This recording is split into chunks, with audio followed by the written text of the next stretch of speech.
Run it back one more time. Phil Jurkovec is coming back to Boston College, meaning the Boston College Eagles will have another solid offensive year in 2022. We're going to break all this down and all the ACC and championship games from the weekend on today's Locked On Boston College. You are Locked On Boston College, your daily podcast on the Boston College Eagles, part of the Locked On Podcast Network, your team every day.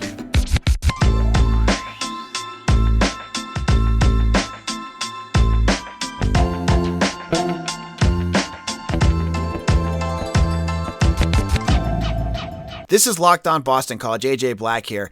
We're going to be talking about the big news of the day. Phil Jurkovec, quarterback, is going to be coming back in 2022. Now, this wasn't really much of a surprise. After we saw what Boston College looked like in those final two games of the regular season, it seemed like a foregone conclusion that Jurkovec was going to come back. Now, if you don't remember the whole series of events from this year, we'll just kind of break it down really quick. Jurkovec comes out, looks like gangbusters against Colgate. He does the same against UMass. The first drive, he looks great. And then unbelievably, he gets a freak injury to his hand that sidelines him for 8 games. Boston College's offense completely shuts down about 3 weeks later as they start ACC play as Dennis Grosel struggles. Then the miraculous return of the Golden Child comes back as Jurkovec comes back in the red bandana game and leads Boston College to a win against Virginia Tech, a big win in the end because that gave them their bowl eligibility. Well, the next game did, but Georgia Tech, after that, he looked like, I don't know, Cam Newton out there, like just all over the place with his arm and his legs, just completely torches Georgia Tech for 5 touchdowns, and it looks like everything is golden again. It looks like Boston College is going to, be the 8-win team that many had projected them to be. There was 2 more games. It was Wake Forest, who everyone thought, hey, Jurkovec's playing like that, he could win. And against Florida State, another team that's been struggling all year. What ends up happening was disappointing. Against Florida State, he came out looking flat for the first 2.5 quarters. He then turns it up at the end of the game, but it wasn't enough. He throws a game-ending interception, and they lose to the Seminoles. And we do not need to rehash what happened against Wake Forest. He throws for 19 yards, looks bad. He does not look completely like himself. And as they said after the fact, he had the flu. So he's playing with a hand that, he rushed back with, that was still hurt. He had the flu. The whole team had the flu. It was a mess. So he's got the bowl game. He's got a whole month to rehab that hand and to continue to build strength because that clearly was an issue. If you saw those last few games, even the games where he was playing well, he still had some balls that he wasn't throwing all that great. So you get one more game there, but you get all next year. That hand will be healthy. And so here, Jurkovec's got some things he's got to do next year. And he's got to improve on a bunch of things. As he said in his statement, he said, "Thank you to all my teammates leaving to pursue their best interests," Jurkovec said. "We wish all you success and will always support you from Boston College. In regards to my future, I will be returning to Chestnut Hill in 2022 to complete my economics degree, improve all facets of my game, and compete nationally. Let's win!" Exclamation point. And so Jurkovec is coming back. And what does he need to complete? When he says he needs to improve on all facets of his game? He's being absolutely correct there. He does need to improve on a lot. He needs to be able to start to see some of the underneath routes that he had been missing in the past. Jurkovec is not going to be a successful quarterback if every pass that he's trying to throw is a 30-yard bomb to Zay Flowers. He can't do that every time. You need to take the stuff that's given to you. If there's underneath things, and we've heard that for the last 2 years. Last year, I don't know how many times we heard about Hunter Long being wide open and he didn't see him. So that vision piece, we'd love to see him improve there. And I don't think I need to speak for you when I say he's also got to learn to take less contact. We said this again last year. This is something that he needs to improve on because freak injuries happen. You can't have 3 seasons in a row of being hurt if you want to be a first or second round NFL draft pick. Because if Jurkovec is good like next year, if he competes to a high level, he could go as a top 5 quarterback easy. And if he, I saw someone on Twitter compare him to Kenny Pickett saying, this is the kind of move that he could come back and really take Boston College to that next level. Well, he could do that as long as he doesn't get hurt. So Jurkovec needs to, it's part of his game to be physical, but some of those hits, like if you can take the opportunity to run out of bounds or slide, I'd love to see a little bit more out of that so he doesn't get hurt and we get to see a full season out of the quarterback. But this is exciting. This is all super exciting news. I mean, everyone already assumed this, but you know, there's still that little piece of you that said, oh, maybe what's going to happen if a scout says to him, oh, you know, Phil, we're going to make you look like a second round draft pick. We could take you there. You know, maybe he'll leave. Then what happens to Boston College? You don't get that anymore. So that's good.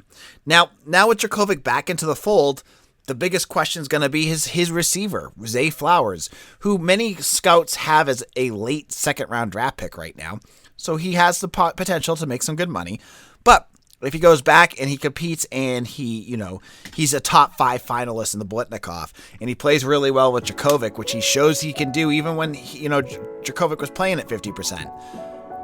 You could have a really special offense next year. So I think you'll probably hear that Zay Flowers is coming back, but this is one I can't really read yet. But that's it right there. That's the big news for Boston College, because once you have your quarterback, you can play around with everything else around it. And we could talk about that when we hit the offseason. But for now, get excited, folks, because Phil Jurkovec is returning to Boston College.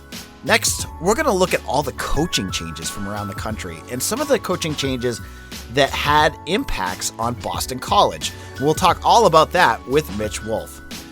You listen to podcasts for the power of knowledge. You switch to Boost Mobile for the power of saving money. Because with Boost, you get the power of free 5G phone. There we go. So you can listen to all the latest episodes. The power of 3 unlimited data lines for $30 a month per line and a free 5G phone when you switch, so you can get the latest episodes, all on one of America's largest 5G networks. More power to save. Boost Mobile.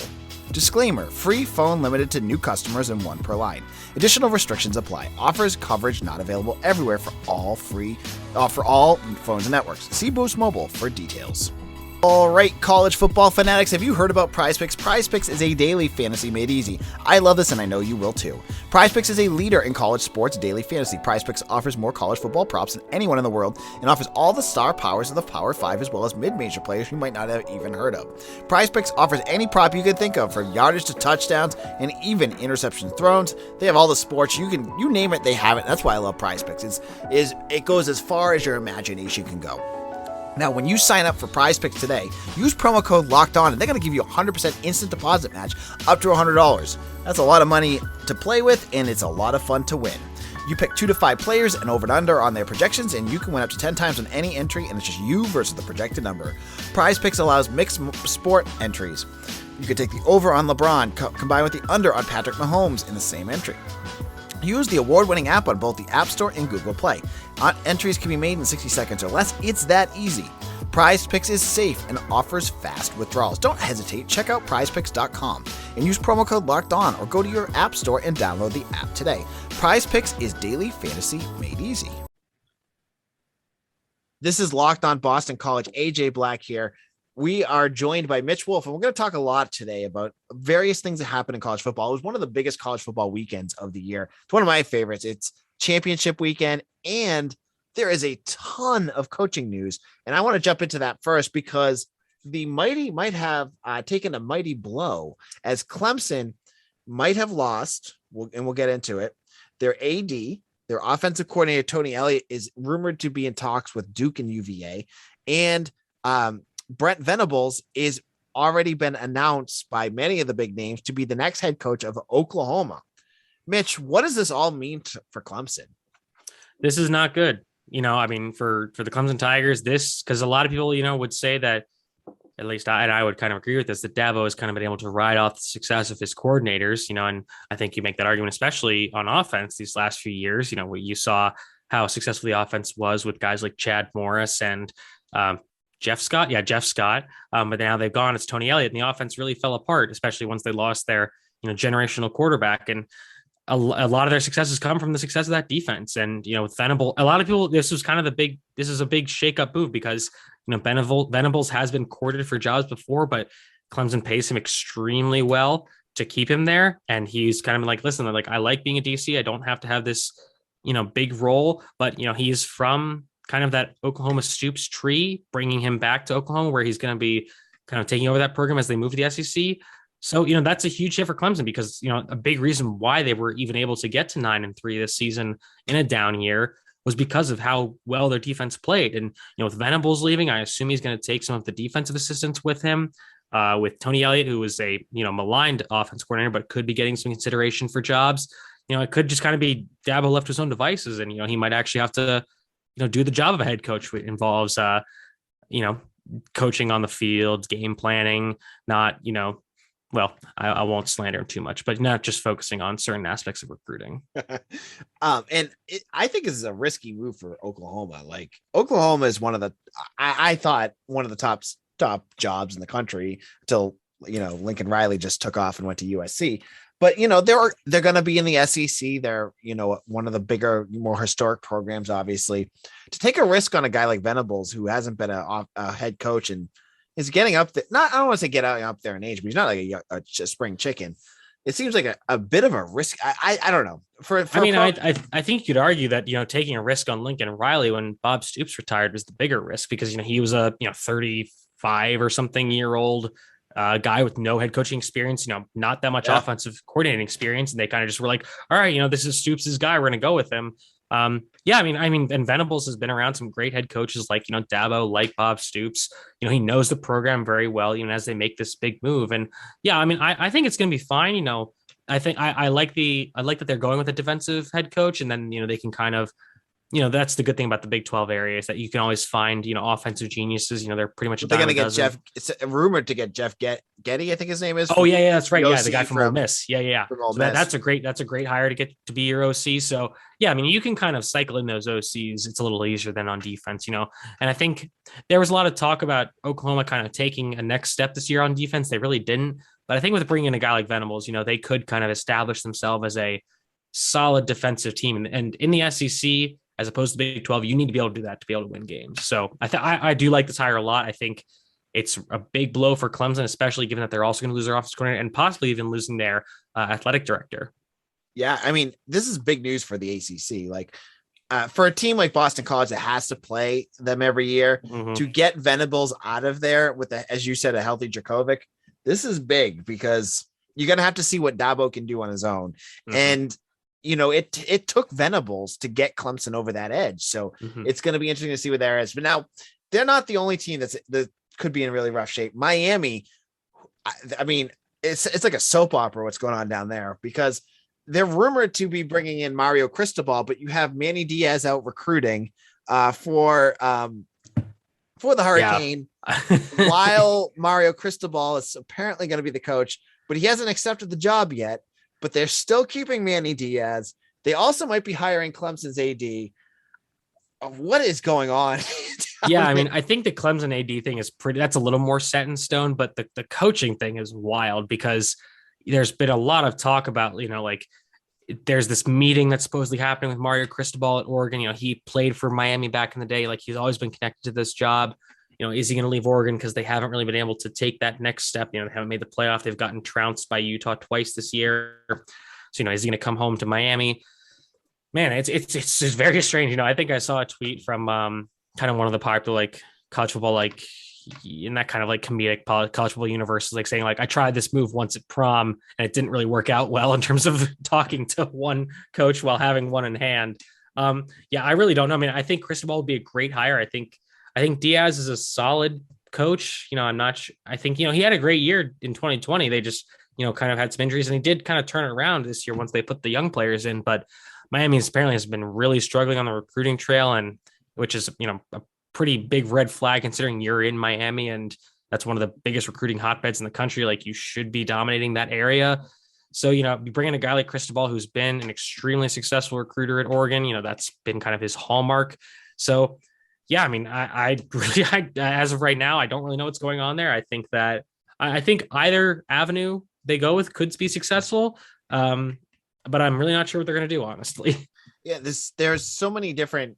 The coaching carousel this year is so crazy, and you have Duke and UVA now sitting around as Bronco Mendenhall. All the props to him. He went out in front of it and just said, it's for his family. He's been doing this for 31 years. He's going to retire for a while. It's not permanent, but he's going to readjust. And I don't even know what that means. I'm not going to even speculate, but best of luck. I totally get it. These coaches, you see the grind that they put themselves through because you saw Jeff Hafley last week.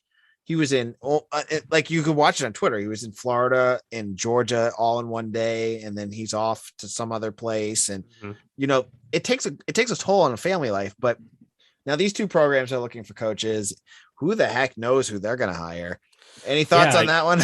Yeah, I mean the Bronco Mendenhall thing was super weird because it was just completely out of the blue. He's like, "All right, I'm leaving," and everyone's like, why?" And he kind of explained, he's like, "Listen, like I've been doing this a long time. I'm just kind of burnt out. I need a break." And this was kind of a tough season for UVA, and they got out to a hot start behind Brandon Armstrong, who got hurt, and they kind of fell off a little bit, and they got 6-6 eventually. But he's just like, "Listen, like I just need a break. This is tough." And this is at UVA. It's not like this is the most, obviously all these jobs take a ton of work, but it's not like this is, Bama or Georgia or Michigan. This is a middling ACC program, and that's coming from a fan of a middling ACC program. But yeah, I mean, in terms of UVA and their next move, I think that, Jamie Chadwell, the head coach at Coastal Carolina, that could be an interesting fit. He's a Carolina guy. He's kind of in that mid-Atlantic area. It's not the best culture fit given, he's kind of a, how do I put this politely? Just kind of a more rustic, down to earth guy than UVA might be interested in. They're obviously a very good academic school, and Coastal Carolina is not, to put it lightly. I know Will Healy, the coach at Charlotte, has gotten a lot of buzz recently. He's kind of like the coach at UAB, who kind of took that program from basically non-existence and has made them, pretty solid squad. They just missed out on bowl eligibility this year, but I think he's been kind of a hot name. In terms of the rest of the Virginia circuit, I'm not exactly sure who has connections to that area. And that is obviously a very good recruiting area. So they do well there. So that'll be an interesting job to follow. And, Duke, I think they were just like, it's time with David Cutcliffe. The game has kind of passed him by. College football is just such a different animal than it was when he started at Duke. And, obviously he got Duke to a point where they were a very relevant program. They were making good bowl games and made a New Year's Eve or Day bowl a while ago. But, I think it's just time for him to kind of move on. I imagine that he'll be courted by Texas and Ole Miss and Tennessee, all the schools that want Arch Manning, given his connection to the Manning family. They're going to want to use him as kind of a recruiting tool to get Cooper's son into the program. But, I mean, Duke is another tough job because, it's extremely academically tough to get guys in there. And then you have to go out and try to find a way to win games in the ACC. So that'll be another interesting job to follow. I'm sure they'll kind of probably go with a more outside of the box hire, if I had to guess. All right. In our final segment, Mitch and I are going to talk about championship weekend and some of the games that played, including Georgia laying an absolute egg and Wake Forest getting their comeuppance against Pitt. The holidays are around the corner, and finding the perfect gift is tricky. Omaha Steaks makes it easy to send family and friends an unforgettable gift guaranteed to be loved. I love Omaha Steaks. About 5 years ago, my wife's grandmother sent me an Omaha Steaks Christmas present, and it included 2 filet mignons wrapped in bacon, all the sides, and a dessert. It was absolutely fantastic, and it was a gift that we'll never forget. Go to omahasteaks.com and enter college into the search bar to order the perfect gift package. For $99.99, you'll get 24 entrees like the world-famous bacon-wrapped filet mignons, chicken breasts, sides, desserts, and so much more.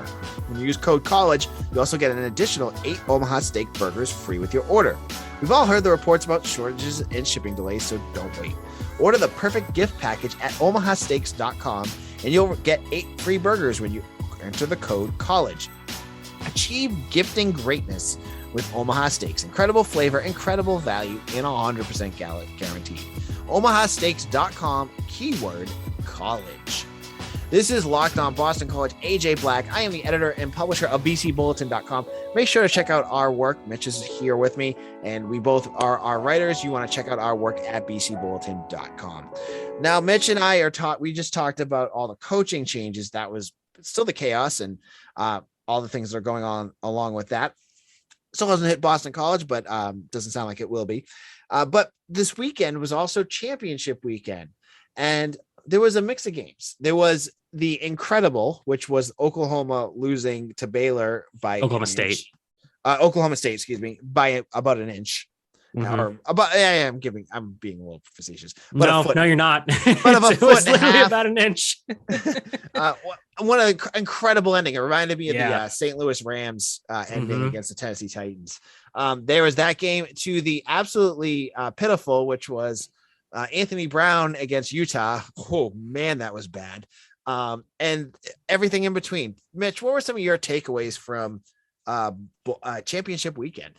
I think my biggest takeaway, which I think this is going to be shared by basically everybody, is that this was a really bad weekend for Matt Araiza's Heisman campaign. Obviously, the punter from San Diego State. He had 2 blocked punts, I believe, against Utah State in the Mountain West Championship. So I think that kind of kills any chances he had at the Heisman after arguably the best punting season in college football history. But, in arguably less significant games, we'll move on. But yeah, I mean, the Baylor-Oklahoma State game was awesome. Baylor jumps out to this really big lead. They're just kind of moving the ball up and down the field. They couldn't really get anything going in the second half on offense, and Oklahoma State clawed their way back as close as they could. But yeah, I mean, they just couldn't get that extra few inches to get the last second touchdown. And Baylor goes from, I think, 2-10 last year to 10-2 in a Big 12 champion. So, credit to Dave Aranda. I think there's still some jobs coming open out there. It seems like he's really willing to stay at Baylor and build that program. So, good on him. But I mean, overall, a really, really exciting weekend of games in the conference championships. Yeah, let's talk about the ACC championship. Mm-hmm. Sam Hartman, 4 interceptions. Pitt's defense came to play, but Pitt, the ACC championship, they win it. My takeaway from all of that, though, was not even the game, but I was fascinated with Kenny Pickett's fake slide. Oh boy. I want to know your thoughts on that play. Listen, I was shocked by the amount of people who I like to follow on Twitter that kind of enjoy the ridiculousness that is college football, and they're not super stuffy about it. But oh my God, the amount of hand wringing and pearl clutching about Kenny Pickett's fake slide. I was like, yeah, I get it. It might be dangerous because, now more quarterbacks in your heads taking off, but it was cool. And not many quarterbacks that takes I think Mark Herzog actually just tweeted about it. That's really hard to pull off. You have to really trust your knees and your lower body to be able to pull that off. And it was really cool. So that's all I have to say. It was an awesome play. And, I mean, after the first quarter, Wake is winning 21-14 and they didn't score another point the rest of the game. Pitt, their defense turned on. They just blitzed the heck out of Sam Hartman, got a ton of sacks, forced him to make some really bad throws. And they basically just kind of worked. And then the offense just kind of, went to work. They did their thing, just, kind of moseyed along, whereas while the defense was just making life impossible for Sam Hartman. But yeah, I mean, I was kind of just listen, I get why it's maybe problematic in the future, but it was a really cool play. So let's just kind of enjoy that. I think so too. And not that it'll be problematic. It's just, that the rules committee will probably be like, okay, that's going to be written out of the game. After this season. I mean, I don't even know how you legislate that. When does how do you decide when a slide really begins? But that's not for me to decide. So that was a big game. The other big game of the weekend was number 1 Georgia is number 1 no more, as they looked absolutely pathetic against Alabama in the national championship. And it seems like the Crimson Tide have turned the meat grinder back on, and I don't know. Again, I'm going back to, I don't know anyone's going to beat them again. Listen, I mean, here's the thing. Alabama needed this game. They needed to win to get in the playoff, and Georgia didn't really. And I think that, you could, I'm not saying it's a full letdown game, but, this was completely do or die for Bama. It wasn't necessarily the same for Georgia. And I think that the biggest issue for Georgia, obviously their defense really kind of, took a big step back in this game. Bama hit, Jamison Williams, their wide receiver, is truly an incredible player. And I'd be shocked if he doesn't win the Biletnikoff. Bryce Young pretty much locked up the Heisman in my mind. Bama's defense kind of finally showed up. They haven't had the best season consistently, but they, made Stetson Bennett look like Stetson Bennett. I'm really intrigued to see if Georgia does make a quarterback switch for the playoff.